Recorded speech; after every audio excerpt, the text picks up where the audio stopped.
Hi. അപ്പോൾ നമ്മൾ നോക്കാൻ പോകുന്ന 2024 നടന്ന ടൈപ്പിസ്റ്റിൻ്റെ അതേപോലെ കോൺഫിഡൻഷ്യൽ അസിസ്റ്റൻ്റ് തുടങ്ങിയ ഒരു 4 കാറ്റഗറിയിലത്തെ ടൈപ്പിസ്റ്റിൻ്റെ പ്രീവിയസ് ഇയർ ക്വസ്റ്റ്യൻ വിത്ത് ആൻസേഴ്സാണ് നോക്കാൻ പോകുന്നത്.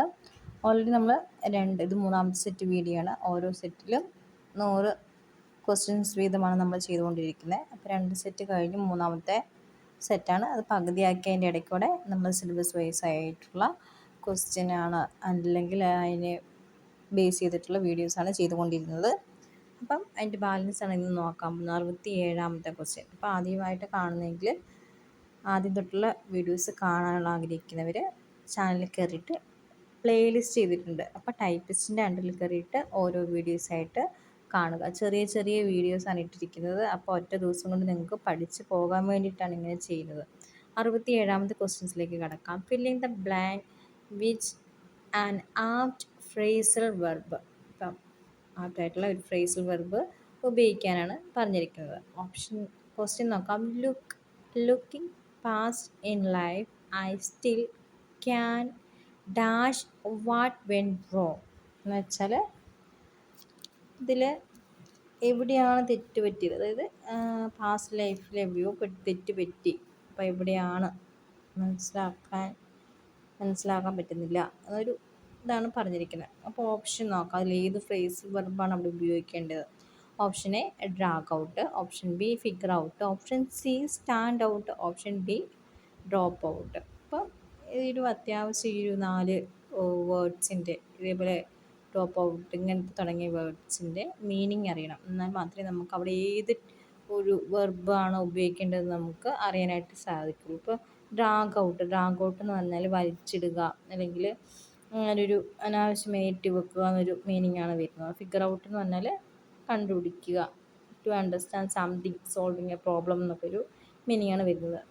പിന്നെ സ്റ്റാൻഡ് ഔട്ട് എന്ന് പറഞ്ഞാൽ വഴങ്ങാതിരിക്കുക എന്നൊരു മീനിങ്ങാണ്. പിന്നെ ഡ്രോപ്പ് ഔട്ട് എന്ന് വെച്ചാൽ ഇടയ്ക്ക് വെച്ച് നിർത്തുക എന്നൊരു മീനിങ് കൂടിയാണ് വരുന്നത്. അപ്പോൾ ഇതിൻ്റെ ആൻസർ വരുന്നത് ഏതാണ്? ഓപ്ഷൻ ബി ആണ്, ഫിഗർ ഔട്ട്. അതായത് ലുക്കിംഗ് പാസ്റ്റ് ലൈഫ്, അതാണ് പാസ്റ്റ് ലൈഫിലോട്ട് നോക്കുമ്പോൾ I still can figure out തന്നെ കണ്ടുപിടിക്കുക, അല്ലെങ്കിൽ understand something solving a problem എന്നൊരു മീനിങ് ആണ് വരുന്നത്. വാട്ട് വെൻ റോങ്, അപ്പം എൻ്റെ എവിടെയാണ് തെറ്റ് പറ്റിയത് എൻ്റെ പാസ്റ്റ് ലൈഫിലോട്ട് നോക്കുമ്പോൾ എനിക്കിപ്പോഴും മനസ്സിലാകുന്നില്ല എന്നൊരു മീനിങ് പറഞ്ഞെങ്കിൽ ഫിഗർ ഔട്ട് മാത്രമേ പറ്റുള്ളൂ. ബാക്കി എൻ്റെ മീനിങ് ഞാൻ പറഞ്ഞു കഴിയുമ്പോൾ നിങ്ങൾക്ക് മനസ്സിലായിട്ടുണ്ടാവും. അപ്പം ഓപ്ഷൻ ബി ആണ് ആൻസറായിട്ട് വരുന്നത്. 68ാമത്തെ question. Choose the correct spelling. അപ്പം കറക്റ്റായിട്ടുള്ള സ്പെല്ലിംഗ് ഏതാണെന്നാണ്. ദേ പെർഫോം ദ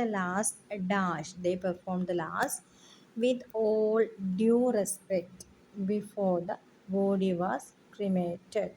അതായത് മൃതദേഹം സംസ്കരിക്കുന്നതിന് മുമ്പുള്ള കർമ്മങ്ങൾ ചെയ്യുക എന്നൊരു ഇതാണ് ക്വസ്റ്റ്യനാണ് അതിനകത്ത് പറഞ്ഞിരിക്കുന്നത്. അപ്പോൾ ഓപ്ഷനിൽ A rights, option B rights, option C rights, option D rights.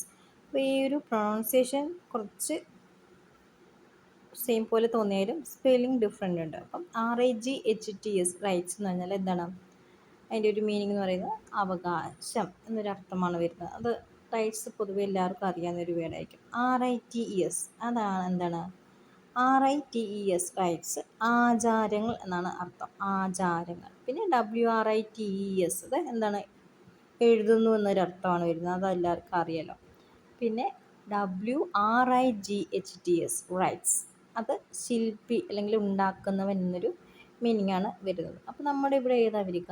Option B rights, ആചാരങ്ങൾ. അതായത് അത് വന്നാൽ മാത്രമേ നമ്മുടെ ഒരു ഫിൽ ചെയ്യുന്നത് കറക്റ്റ് ആവുള്ളൂ. എല്ലാ ആചാരങ്ങളുടെയും അന്ത്യകർമ്മങ്ങൾ നടത്തി മൃതദേഹം സംസ്കരിക്കുന്നതിന് മുമ്പ് ഇതെല്ലാം നടത്തുന്നു എന്നൊരു ആചാരത്തിൻ്റെ ഇത് വരാൻ RITES ഓപ്ഷൻ ബി ആണ് ആൻസറായിട്ട് വരികയുള്ളൂ.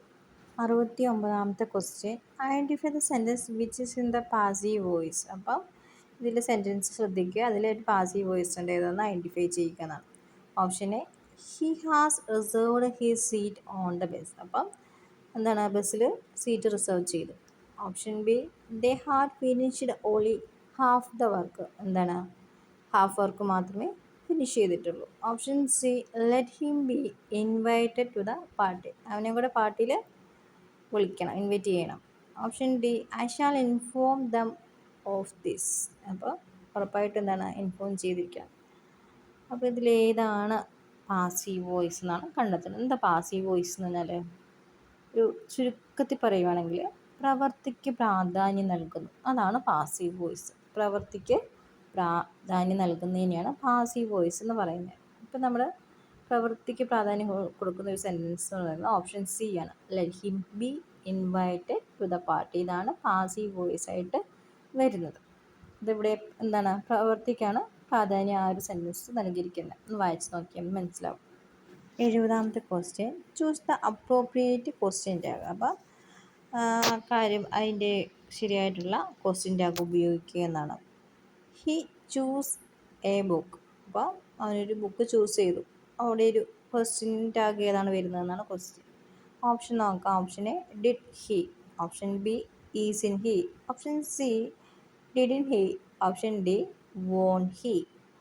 ഇതിൽ ഞാൻ നേരത്തെ ഒരു വീഡിയോ ചെയ്തപ്പോഴും പറഞ്ഞിട്ടുണ്ട്, ക്വസ്റ്റ്യൻ ടാഗ് നമുക്ക് എളുപ്പമാണ്. എന്താണ്, ക്വസ്റ്റ്യൻ പോസിറ്റീവ് ആണെങ്കിൽ അതിൻ്റെ ക്വസ്റ്റ്യൻ ടാഗ് എപ്പോഴും നെഗറ്റീവായിരിക്കും. അതേപോലെ തന്നെ ക്വസ്റ്റ്യൻ നെഗറ്റീവാണ് എങ്കിൽ അതിൻ്റെ ക്വസ്റ്റ്യൻ ടാഗ് പോസിറ്റീവായിരിക്കും. ഇതിലെന്താണ്, ക്വസ്റ്റ്യൻ ടാഗ്, ക്വസ്റ്റ്യൻ വന്നിരിക്കുന്നത് പോസിറ്റീവിലാണ്. അപ്പം ഇതിൻ്റെ ആൻസർ എന്തായിരിക്കും, നെഗറ്റീവായിരിക്കും. ഓപ്ഷൻ എ പോസിറ്റീവാണ്, അപ്പോൾ അത് അല്ല ആൻസർ. പിന്നെ ഒരു നെഗറ്റീവ് വരുന്ന ബാക്കി മൂന്നും നെഗറ്റീവാണ്. ഇതിലേതാണ് ആൻസർ എന്നാണ് നമ്മൾ കണ്ടുപിടിക്കേണ്ടത്. അപ്പോൾ ഈസ് ഇൻ ഹി, അവനല്ലേ നീ എന്ന് വരുമോ, ഇല്ല. പിന്നെ വോൺ ഹി. വോൺ ഹി ഉപയോഗിക്കുന്നത് ഭാവികാല ക്രിയയുമായി ബന്ധപ്പെട്ടാണ് വോൺ ഹി ഉപയോഗിക്കുന്നത്. അപ്പോൾ ആൻസർ വരുന്ന ഓപ്ഷൻ സി ആണ്, didn't he.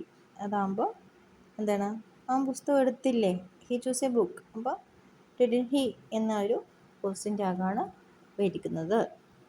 71ാമത്തെ question, would you mind dash your car from the way. Option നോക്കാം. Option A, move. Option B, moves. Option C, moved. Option D, moving. അപ്പോൾ ഏതാ വരിക അല്ലേ, വഴിയിൽ നിന്ന് കാറ് മാറ്റുമോ, ദയവായി വഴിയിൽ നിന്ന് കാറ് മാറ്റുമോ എന്നൊരു ക്വസ്റ്റ്യനാണ്. അപ്പോൾ മൂവിങ് വരുള്ളൂ അല്ലേ, കാറ് മൂവ് എന്ന് പറയില്ലല്ലോ, മൂവിങ് എന്നാണ് വരുന്നത്. ഓപ്ഷൻ ഡി ആണ് ആൻസർ ആയിട്ട് വരുന്നത്. 72ാമത്തെ question, in the following sentence a verb in agreement with its subject. അപ്പോൾ താഴെ തന്നിരിക്കുന്ന സെൻറ്റൻസിൽ എന്താണ്, വെർബിനനുസരിച്ചുള്ള ഒരു സബ്ജക്റ്റിനനുസരിച്ചുള്ള വെർബ് ഏതാണെന്ന് വെച്ച് നോക്കുക എന്നാണ് പറഞ്ഞിരിക്കുന്നത്. അപ്പോൾ ഇതിൻ്റെ cast of the director dash responsible. either the cast or the director dash responsible. Option A was, option B were, option C are, option D am. അപ്പോൾ നമുക്ക് പെട്ടെന്ന് മനസ്സിലാക്കാൻ പറ്റും ഏതാണ്, ആം വരില്ല അല്ലേ, ആം വരില്ല. അതേപോലെ ആർ വരുമോ, ഡയറക്ടർ ആർ വരുമോ, ഇല്ല.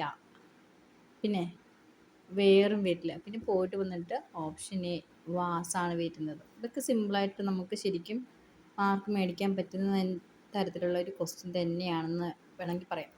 73ാമത്തെ ഇന്നത്തെ ലാസ്റ്റത്തെ ക്വസ്റ്റ്യൻ കൂടെ നോക്കാം. Mister B so A dash of keys lying on the floor. അപ്പോൾ മിസ്റ്റർ ബീൻ എന്ത് കണ്ടു, കീസ് നിലത്ത് ഫ്ലോറിൽ കിടക്കുന്ന കണ്ടു. അപ്പോൾ എങ്ങനത്തെ ടൈപ്പാണ്, ഫ്ലോക്കാണോ, ഫ്ലോക്ക് എന്ന് പറയുമോ കീസിന്, ഇല്ല. ഫ്ലോക്ക് എന്ന് കീസിന് പറയാറില്ല. ഗ്രൂപ്പ് എന്ന് പറയുമോ. അപ്പോൾ ചിലപ്പോൾ മിക്കവരും ഈ ഒരു ക്വസ്റ്റ്യൻ കാണുമ്പോൾ ഓപ്ഷൻ ബി തിരഞ്ഞെടുക്കാനുള്ള ഒരു സാധ്യതയാണ് കാണുന്നത്, ഗ്രൂപ്പ് ഓഫ് കീസ്. പക്ഷേ കീസിന് ഒരിക്കലും ഗ്രൂപ്പ് ഓഫ് കീസ് എന്ന് പറയാറില്ല. പിന്നെ ബണ്ടിൽ എന്ന് പറയുമോ, ബണ്ടിൽ എന്ന് പറയാറില്ല. Option C bunch, bunch of കീസിനെ പറയാറുള്ളൂ. അപ്പോൾ അത് ശ്രദ്ധിക്കുക, കീസിൻ്റെ കൂടെ ബെഞ്ചാണ് ചേർക്കുന്നത്, ബെഞ്ച് ഓഫ് കീസിനെ പറയാറുള്ളൂ. ആൻസർ വരുന്നത് ഓപ്ഷൻ സി.